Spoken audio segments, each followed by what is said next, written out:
کا ایک ہوٹل ہے دلی کا اویو ہوٹل، آپ معلوم کیجئے 120 جوڑے ملاقات کے لیے آئے تھے، روم لیا انہوں نے رینٹ پر، گرل فرینڈ اور بوائے فرینڈ عاشق اور معشوقہ نے مل کر کے اس روم کو وہاں پہ بکنگ کیا تھا، 120 جوڑے۔ اور جو رپورٹ سب سے زیادہ حیران کرنے والی یہ ہے 120 جوڑوں میں 80 لڑکیاں مسلمان تھیں جو کسی غیر مسلمان لڑکے کے ساتھ وہاں پہ آ کر کے اس کے بستر کو شیئر کیا، نہ جانے کتنے گھنٹے تک اس کے ساتھ روم میں اس نے تنہائی میں رہا۔ میرے پیارے ساتھیوں، ہماری شریعت ان تمام چیزوں پر روک لگاتی ہے۔ اگر آپ پردے کا انتظام نہیں کر سکتے ہیں، اگر آپ اپنے یونیورسٹی میں اور کالج اور اسکول میں پردے کا انتظام نہیں کر سکتے، اللہ کی قسم ہماری شریعت کی نظر میں پھر وہ تعلیم بھی آپ کی بچی کے لیے جائز نہیں۔ اللہ کے رسول کے پاس عورتیں آئیں، اے اللہ کے رسول، یہ مرد حضرات تو ہم سے ہر معاملے میں آگے بڑھ رہے ہیں، یہ آپ کے پاس آ کر کے دین سیکھا کرتے ہیں، ہم اس سے محروم رہ جایا کرتی ہیں، لہٰذا آپ ہمارے لیے بھی تو کوئی دن الگ سے نکال کر کے ہم کو تعلیم دیا کریں۔ اللہ کے رسول نے ان کی بات سن کر یہ نہیں کہا کہ اچھا تعلیم حاصل کرنے کی بات ہے نا، دیکھو یہ میرے پیارے پیارے صحابہ جو دنیا میں سب سے زیادہ شریف ہے میرے بات دیکھ رہے ہیں، ان سے تو کسی چیز کا ٹینشن ہے نہیں اور ان کے دل میں کوئی کھوٹ نہیں ہے، اور تم بھی میری صحابیہ ہو، تمہارے لیے بھی تو اللہ نے جنت کا وعدہ کیا ہے، ایسے نہیں تم سے کوئی غلط کام کا امکان نہیں ہے، مجھ سے میں سوچ بھی نہیں سکتا ہوں۔ اللہ کے رسول نے یہ نہیں کہا کہ دیکھو اتنے اچھے اچھے لوگوں آ کر کے ایک بغل میں تم بھی بیٹھ کر کے اسی کونے میں اور ایک ساتھ تم لوگ جو ہے مکس تعلیم حاصل کر لیا کرو، ایسا رسول نے نہیں کہا ہے، بلکہ عورتوں کے ڈیمانڈ کرنے کے بعد اللہ کے رسول نے عورتوں کے لیے الگ سے ٹائم کا انتخاب کیا۔ جب ہمارے رسول اپنے صحابہ کے بیچ میں اپنے صحابیات کو بلا کر کے ان کو دین کی تعلیم دینا گوارا نہیں کرتے تھے، پھر ہماری غیرت کہاں ہے؟ ہماری 20 سال کے گھر کی بچی اور ماں بہن بیٹی یہ کسی غیر مسلم کے ساتھ جائے گی، اس کے ساتھ ایک ہی بینچ پر وہ تعلیم حاصل کرے گی، پھر عزت کا جنازہ بھی نکالے گی۔ میرے پیارے ساتھیوں، ہماری شریعت نے ہر ایسی چیز سے ایک عورت کو دور رکھا جس میں اس کی بے پردگی کا بھی امکان ہو۔ تو یہ وہ آیت ہو گئی وَقَرْنَ فِي بُيُوتِكُنَّ۔ آگے اللہ اور پیاری بات کر رہا ہے وَلَا تَبَرَّجْنَ تَبَرُّجَ الْجَاهِلِيَّةِ الْأُولَىٰ۔ اے عورتوں، تم زمانے جاہلیت کے عورتوں کی طریقے سے بناؤ سنگار کا اظہار نہ کیا کرو۔ اللہ زیب و زینت پہ بھی پابندی لگا رہا ہے۔ زیب و زینت دو طرح کا ہوتا ہے، یہ زمانے جاہلیت کا بناؤ سنگار کیا ہے، آئیے ذرا اس کو سمجھ لیتے ہیں۔ ہماری مائیں اور بہنیں ذرا غور سے سمجھیں گی اس پوائنٹ کو۔ اگر کوئی عورت بناؤ سنگار کرتی ہے، اگر کوئی عورت میک اپ کرتی ہے اور اس کے اس زیب و زینت اختیار کرنے میں اگر اس کے دل میں یہ بات پائی جاتی ہے کہ مجھے کوئی دوسرا دیکھے گا تو بڑا پسند کر لے گا، میں کسی کے پاس سے گزروں گی اس کی نظر جب میرے اوپر پڑ جائے گی تو میں اس کو پسند آ جاؤں گی، اگر کوئی ایسی نیت کسی عورت کے دل میں ہے تو یہ اسلامی زینت نہیں ہو سکتا ہے، یہ زینت پھر زمانے جاہلیت کی زینت مانی جائے گی۔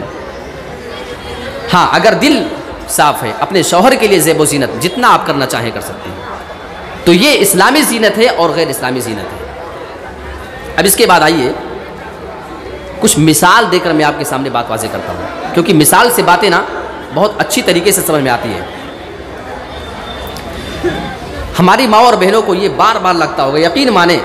جب بھی پردے پہ بات کرو کہ مولوی صاحب کیا وہی پردہ ہمارے اوپر اتنے زیادہ جھمیلے ہے نہیں، آؤ ذرا میں آپ کو بتاتا ہوں۔ آپ نے کبھی کوئی درخت دیکھا ہوگا، دنیا میں جتنے بھی درخت آپ کو ملیں گے کوئی بھی درخت آپ کو بغیر چھلکے بغیر کور کے نہیں ملے گا، یہ کمال ہے اللہ کا۔ اگر کسی درخت کے چھلکے اس کے کور آپ نکال دیں اور سائڈ کر دیں اس کو کہ اس میں چھلکے کی کوئی ضرورت نہیں ہے، آپ دیکھیں گے تھوڑے دن کے بعد، ایک آدھ دو مہینے کے اندر یا کچھ ٹائم کے بعد وہ درخت دھیرے دھیرے سوکھنا شروع کر دے گا اور وہ کاٹنے اور جلانے کے قابل ہو جائے گا، اب وہ پھل نہیں دے گا، اب اس کے اندر وہ بات نہیں رہے گی جو پہلے ہوا کرتی تھی جب وہ پردے میں اور چھلکے میں ہوا کرتا تھا۔ معلوم ہوا کہ یہ چھلکا اور پردہ کور یہ انسان کے لیے سیفٹی کا سبب ہے، اگر عورتوں کے اوپر سے پردہ نکال دیا جائے تو ان کے اندر پھر کوئی خوبصورتی باقی نہیں بچے گی۔ ایک اور مثال دوں، ہماری شریعت نے عورتوں کے اوپر پردہ اتنا لازم کیوں قرار دیا ہے؟ یہ کوئی آپ پہ زبردستی تھوپنے والی چیز نہیں ہے۔ ہماری شریعت کی نظر میں اللہ کی قسم آپ ہیرے اور جواہر سے بھی زیادہ قیمتی ہو، اس لیے آپ کو چھپا کر کے ہماری شریعت رکھنے کا حکم دیتی ہے۔ آؤ اس بات کو بھی مثال کے ذریعے واضح کر لیتے ہیں۔ آپ اپنے علاقے کی کسی بہت بڑی مارکیٹ میں چلے جائیں، آپ وہاں پہ کپڑے کی دکان پہ چلے جائیں گے، کپڑے کی دکان والا آپ کو کپڑا باہر لٹکا کر کے دکھائے گا نمائش کے طور پہ، کیونکہ جب آپ اس کے کپڑے کو دیکھیں گے تو اس کے پاس خریدنے آئیں گے۔ آپ چپل اور جوتے کی دکان پہ جائیں گے تو آپ کو دکان کے باہر اس کا سامان جو اندر بک رہا ہے وہ آپ کو دیکھنے کو مل جائے گا۔ آپ کسی اور دکان پہ چلے جائیں گے، آپ کو وہاں بھی وہ دکان کے سامنے باہر نمائش کے طور پہ چیز نظر آئے گی۔ لیکن آپ پوری مارکیٹ کا چکر لگا لیجئے، اگر آپ کو اپنے صاحب گنج علاقے میں وہ منظر نظر آئے تو ٹھیک ہے، ورنہ کسی اور جگہ جا کر دیکھ لینا۔ بڑے بڑے شہر میں چلے جانا، آپ ممبئی میں جانا، دلی جانا، گجرات جانا، لکھنؤ چلے جانا، جتنے بھی بڑے بڑے آپ کو مارکیٹ نظر آئیں جہاں آپ کو لگتا ہو کہ یہاں پہ یہ چیز مجھے دیکھنے کو مل سکتی ہے، ساری مارکیٹ کا آپ جائزہ لینے کے بعد اگر آپ کسی سونار کی دکان میں چلے جائیں، جویلرز کی دکان پہ جائیں جہاں پہ وہ سونا بیچتا ہے، ہیرا بیچتا ہے، وہاں پہ وہ ڈائمنڈ بھی رکھا کرتا ہے، اب آپ جب اس کی دکان پر جائیں گے تو منظر کچھ اور ملے گا۔ آپ نے کبھی بھی اپنی نظر کے سامنے کسی بھی سونار کو ہیرے سونے کے لٹکا کر کے رکھا ہوا نہیں دیکھا ہوگا۔ کوئی آپ کے سامنے ہیرا لٹکا دے، سونا لٹکا کر کے آپ کو دکھاتا ہوا کوئی بھی جویلرز نہ نظر آئے گا۔ یہ کیا بات ہے بھائی؟ کیا اس سونار کو اپنا سامان نہیں بیچنا ہے؟ یہاں چپل اور جوتے والے اپنا سامان دکھا رہے ہیں اور کپڑا والا اپنا کپڑا بھی دکھا رہا ہے، لیکن کیا ہو گیا اس آدمی کو؟ یہ سونار کیا پاگل ہے؟ کیا اسے اپنا مال آپ سے بیچنا نہیں ہے؟ کیا پبلک کو دکھانا نہیں چاہتا ہے؟ وہ چاہتا تو ہے کہ دکھے، اور اسی وجہ سے وہ اپنے سامنے بڑے بڑے ٹائٹل میں وہ ساری چیزیں لکھا کر کے بھی رکھتا ہے، لیکن وہ جانتا ہے میرے پاس جو سونا موجود ہے، جو ہیرا، جو ڈائمنڈ موجود ہے، یہ کپڑے کی طریقے سے سستا نہیں، یہ چپل اور جوتے کی طریقے سے ہلکا بھلکا نہیں ہے، بلکہ اگر میں دکان کے باہر سونے کو لٹکا کر کے اس کو دکھاؤں گا، نمائش کروں گا، تو کوئی چور اور اچکا آئے گا، کوئی ڈاکو آئے گا، وہ اس کو لے کر کے فرار ہو جائے گا۔ میرے پیارے ساتھیوں، اگر آپ سونار کی دکان میں جائیں، چاروں طرف سے آپ کو سی سی ٹی وی کیمرہ نظر آئے گا۔ You are under C C T V surveillance. ابھی دیکھو میرے سامنے لگ بھگ 20 سے 25 کیمرے لگے ہیں، ہے نہیں؟ اب میں جو بھی حرکت کر رہا ہوں میں کیمرے کی نظر میں ہوں۔ وہاں پہ جب آپ سی سی ٹی وی کیمرے میں ہوتے ہیں تو مکمل چاروں طرف سے آپ کی آواز بھی وہاں پہ ریکارڈ ہوتی ہے، آپ کی ایک ایک حرکت بھی وہاں پہ ریکارڈ کی جاتی ہے۔ اب سونار کی دکان میں جب آپ انٹری کرو گے، ہماری ماں اور بہنوں ذرا غور کرنا، آپ کو شاید ان تمام چیزوں سے زیادہ واقفیت ہوگی۔ سونار کی دکان میں چلے جاؤ گے، آپ سی سی ٹی وی کیمرے کی بھی نظر میں ہیں، آپ چاروں طرف سے نگرانی میں گھرے ہوئے ہیں، لیکن پھر بھی وہاں پہ آپ کو شیشے کے اندر سونا ملے گا، اس کے باہر بھی وہ نہیں رکھا ہوگا۔ یہ سونار تو اتنا ہوشیار ہے، یہ جانتا ہے کہ وہ سونا بہت ہی زیادہ قیمتی ہے، نہ دکان کے باہر لٹکا رہا ہے، نہ شیشے کے اوپر اس کو رکھا ہے، بلکہ مضبوط قسم کا شیشہ بنوائے گا اور اس کے اندر وہ اس کو رکھ کر کے اب بیچے گا اس کو۔ یہ کیوں ہے جانتے ہیں؟ کیونکہ وہ جانتا ہے کہ یہ میری چیز بہت زیادہ قیمتی ہے، اگر میں اس کو باہر رکھ دوں گا تو کسی کی نیت خراب ہو سکتی ہے اور اس کو کوئی بہت بڑا نقصان ہو سکتا ہے۔ لیکن اللہ کی قسم، یہ سونا اور سونار کی نظر میں تو بہت ہی زیادہ قیمتی ہے، لیکن شاید اتنی زیادہ قیمتی نہیں جتنا ہماری شریعت ہماری ماں اور بہنوں کو بتا رہی ہے۔ جب آپ اس دکاندار سے سونا مانگو گے، وہ شیشے کے باہر سونے کو نکال کر آپ کے ہاتھ میں بھی دے دے گا۔ آپ ہار دیکھو، چاہے 10 لاکھ ہی کا کیوں نہ ہو، آپ کے ہاتھ میں وہ دے دیتا ہے، آپ اسے دیکھ بھی سکتے ہیں، عورتیں تو پہن کر کے بھی اس کو چیک کر لیا کرتی ہیں، اور آپ اسی سے ہیرا مانگو۔ اب دیکھو مزاج سونار کا کیسے بدل رہا ہے، آپ اسے ڈائمنڈ کا مطالبہ کرو گے، اب وہ ڈائمنڈ آپ کو اس کاش کے اندر بھی رکھا نہ نظر آئے گا، بلکہ وہ سونار اب اور اندر جائے گا، اندر اس کا جو پرسنل روم ہوگا وہاں پہ کوئی اس کا الگ سے لوک ہوگا، اس لوک کے اندر ایک اور لوک ہوگا، وہاں سے وہ بڑے اہتمام کے ساتھ لا کر کے اس کو آپ کے ہاتھ میں رکھ دے گا، یہ لو بھائی صاحب ڈائمنڈ ہے، یہ ہیرا ہے۔ اچھا دیکھو، سونار تو سونے کو شیشے کے اندر آپ کو رکھ کر کے دکھا رہا تھا، لیکن ہیرا آپ کو وہاں بھی نہیں ملا ہے، کیونکہ یہ اس سے زیادہ قیمتی تھی۔ لیکن کتنی بھی زیادہ قیمتی کیوں نہ ہو، وہ سونار مجبور ہو جاتا ہے کہ اپنے گراہک کے ہاتھ میں اس کو دینا ہی پڑتا ہے، جب تک دے گا نہیں کوئی دیکھے گا نہیں تو بکے گا نہیں۔ یعنی وہ سونا سونار کی نظر میں تو قیمتی ہے، ہیرا بھی اس کا سب سے زیادہ قیمتی تھا جو اس کو چھپا کر کے گھر میں رکھا تھا، لیکن اگر آپ مانگے تو لا کر کے آپ کو دکھانے پہ مجبور ہیں۔ ہماری شریعت ہماری ماں اور بہنوں کے لیے اتنا زیادہ پردے کا اہتمام کرواتی ہے، میری پیاری ماں اور بہنوں، اللہ کی قسم میں کھا کر کے کہہ سکتا ہوں کہ آپ ہمارے نبی جناب محمد رسول اللہ کی نظر میں سونے سے بھی زیادہ قیمتی ہیں، ہیرے اور ڈائمنڈ سے بھی آپ کی زیادہ قیمت ہے۔ تبھی تو ہماری شریعت یہ حکم دیتی ہے، جب تم نکلا کرو اپنی نظر کی بھی حفاظت کیا کرو، اپنے آپ کو پردے میں ڈال کر کے رکھو۔ کوئی آدمی تمہیں چھوڑا تو بڑی دور کی بات ہے، تمہاری کسی ستر پوشی والی چیز کو اپنی نظر سے بھی نہ دیکھے۔ یہ ہماری شریعت آپ کو اسلام کے اندر وہ مقام دینا چاہتی ہے، لیکن ہماری ماں اور بہنوں کو یہ لگتا ہے کہ ہمارے اوپر تو اسلام زیادتی کر رہی ہے، اسلام ہمیں آگے بڑھنے نہیں دینا چاہتی ہے۔ آپ ذرا دیکھ لو، اسلام نے جن چیزوں پہ پابندی لگائی تھی آج اسی کی خلاف ورزی کر کے نہ جانے کن کن لوگوں نے عورتوں کو کہاں سے کہاں پہنچا دیا ہے۔ عورت کو اتنا سستا بنا دیا ہے کہ 2 روپے کے شیمپو کے اوپر جب تک ننگی آدھی ننگی عورت کی تصویر نہ ہو جب تک ان کی شیمپو بھی نہیں بکے گی، اور یہ بات کرتے ہیں عورتوں کے مقام اور ان کے مرتبے کو سمجھانے کی۔ تو ہماری شریعت میں یہ آپ کا مقام ہے۔ ایک اعتراض ہماری ماں اور بہنوں کی طرف سے ہوتا ہے، وہ عجیب اعتراض ہے کہ جہاں پہ ہم لوگ رہتی ہیں، یہ ہر جگہ کی بات میں کر رہا ہوں الا ماشاءاللہ، جہاں ہمارا رہنا سہنا ہے وہاں کے آس پاس کی عورتیں بڑی گندے ماحول میں رہتی ہیں، یہاں کا کلچر ہی کچھ ایسا ہے، یہاں کا مزاج ہی کچھ ایسا ہے، یہ جواب دیتی ہیں تو بھلا اس برے ماحول میں ہم کیسے اچھی رہ سکتی ہیں؟ یہ اعتراض آپ کو سننے کو ضرور ملے گا، آؤ اس کا جواب بھی دے لیتا ہوں۔ اگر آپ کا یہ اعتراض ہے، آپ کے آس پاس کے سارے لوگ گندے سماج اور معاشرے کے اندر زندگی گزار رہے ہیں، آپ کے پڑوس میں رہنے والی عورتیں پردہ نہیں کیا کرتی ہیں، آپ جہاں بھی رہتی ہیں وہاں پہ بہت زیادہ گندے سماج کے لوگ رہا کرتے ہیں، تو آپ کا یہ اعتراض ہے کہ اس برے ماحول میں ہم اپنے آپ کو اچھا کیسے بنا سکتی ہیں؟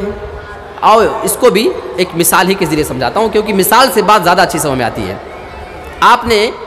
کبھی کمل کا پھول دیکھا ہوگا نا، وہ بہت پیارا لگتا ہے کھلتا ہے تو کمل کا پھول ہوتا ہے۔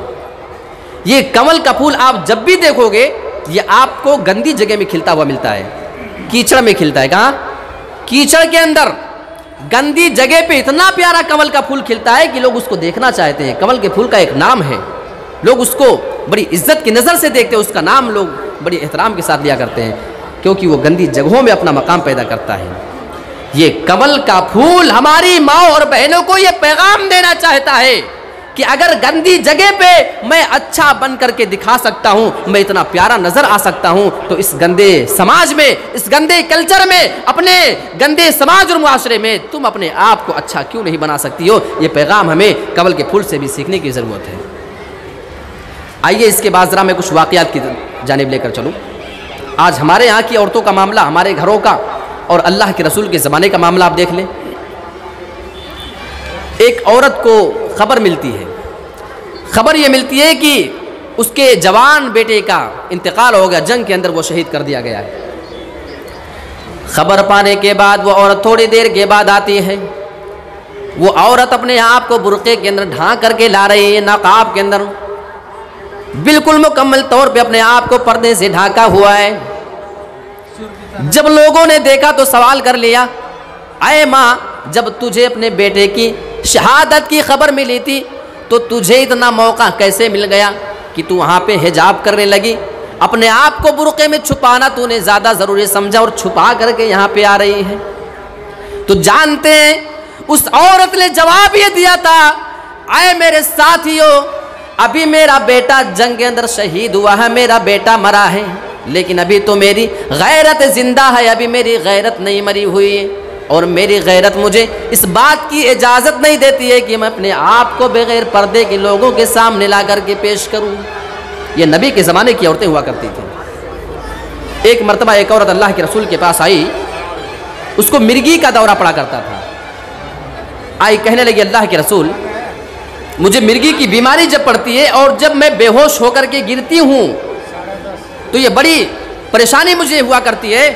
اور میں یہ چاہتی ہوں کہ آپ اللہ رب العالمین سے یہ دعا کر دیں کہ اللہ رب العالمین میری اس بیماری کو دور کر دے، مجھے اللہ اس سے شفا دے دے۔ اللہ کے رسول نے اس عورت کی بات کو سن لیا۔ آپ نے فرمایا میں نے تمہاری پریشانی کو سن لیا ہے، اگر تم چاہو تو میں تمہارے لیے اللہ سے دعا کر دیتا ہوں اور اللہ تم کو شفا دے دیتا ہے،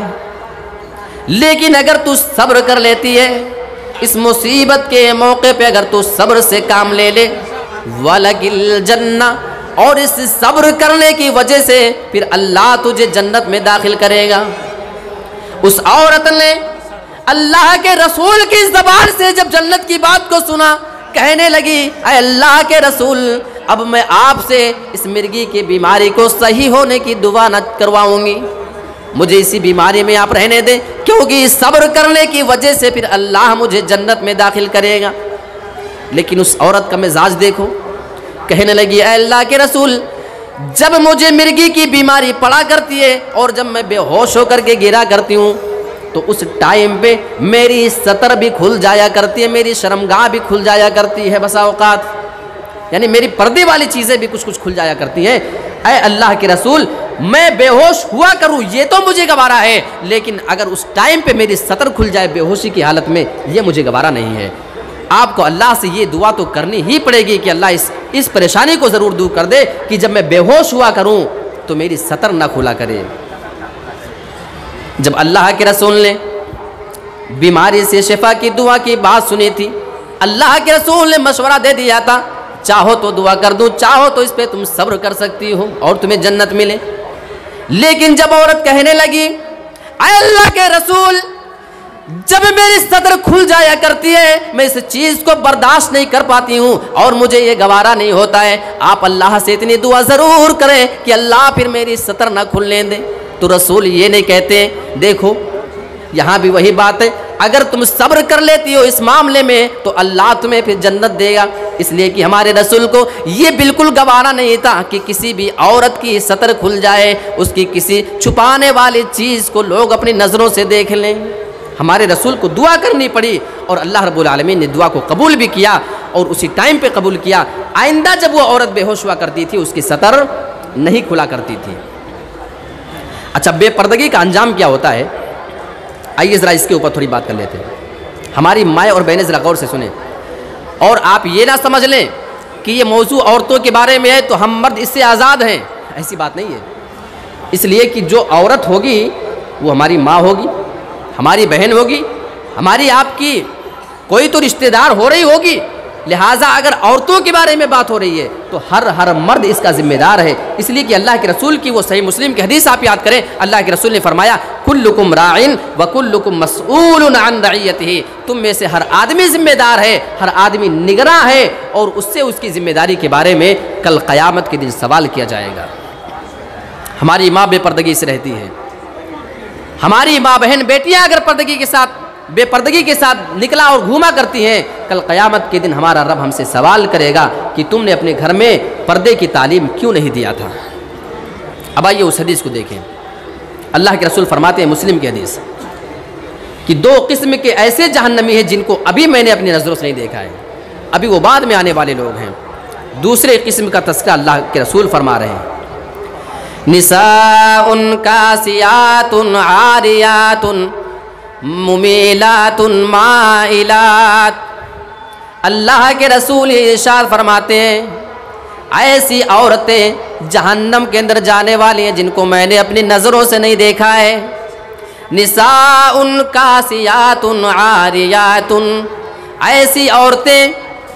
جو کپڑا بھی پہنیں گی لیکن کپڑا پہننے کے باوجود وہ ننگی نظر آئیں گی، وہ ننگی اور برہنہ ہوا کریں گی۔